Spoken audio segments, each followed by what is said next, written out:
Karibu katika tafakari ya siku. Leo ni Jumamosi. Injili inayotuongoza siku ya leo inatoka kwa mwinjili Luka, sura ya 2 aya ya 41 hadi 51. Ndugu wapendwa, leo kanisa linaadhimisha kumbukumbu ya moyo safi wa Bikira Maria. Siku hii inatukumbusha moyo wa mwanamke ambaye alimpenda Mungu kwa uaminifu mkubwa na ambaye alimpa Mungu nafasi ya kwanza katika maisha yake. Injili ya leo inatuonesha tukio ambalo Maria na Yosefu walimpoteza Yesu walipokuwa wakirudi kutoka Yerusalemu. Walidhani Yesu alikuwa pamoja na wasafiri wengine, lakini walipogundua hayupo, walijawa na wasiwasi mkubwa. Walirudi Yerusalemu na kumtafuta kwa siku 3 mpaka walipomkuta hekaluni. Tukio hili linaonesha jinsi Yesu alivyokuwa hazina kuu katika maisha ya Mama Maria. Hakukata tamaa wala kuacha kumtafuta. Alifanya kila alichoweza mpaka alipompata mwanaye.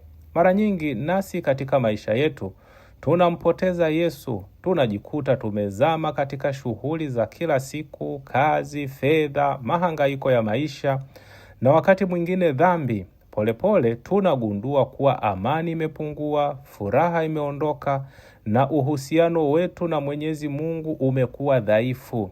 Hizo ni dalili kwamba tunatembea mbali na Yesu. Maria anatufundisha kwamba tunapogundua tumempoteza Kristo, jambo la kwanza si kukata tamaa, bali ni kurudi kumtafuta. Tunamtafuta katika sala, katika neno la Mungu, katika Ekaristi Takatifu na sakramenti nyingine za kanisa. Yesu huwa hajifichi ili tusimpate, wala hapotei. Muda wote yupo anatusubiri tumwendee kwa moyo wa dhati.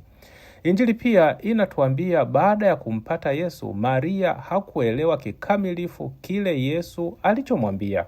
Hata hivyo, aliendelea kutunza mambo hayo yote moyoni mwake. Huo ndio uzuri wa moyo safi wa Mama Maria. Ni moyo unaomwamini Mungu hata pale ambapo kila kitu hakiko wazi. Ni moyo unaosikiliza, unaotafakari na unaoongozwa na imani. Katika ulimwengu wa leo, watu wengi wanataka majibu ya haraka kwa kila jambo.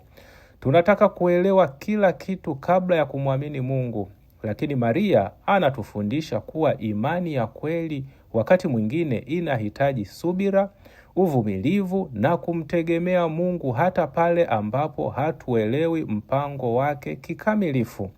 Moyo safi wa Maria unatualika leo kujiuliza swali moja muhimu. Je, Yesu ana nafasi gani katika moyo wangu? Je, bado ndiye kitovu cha maisha yangu au kuna mambo mengine yamechukua nafasi yake?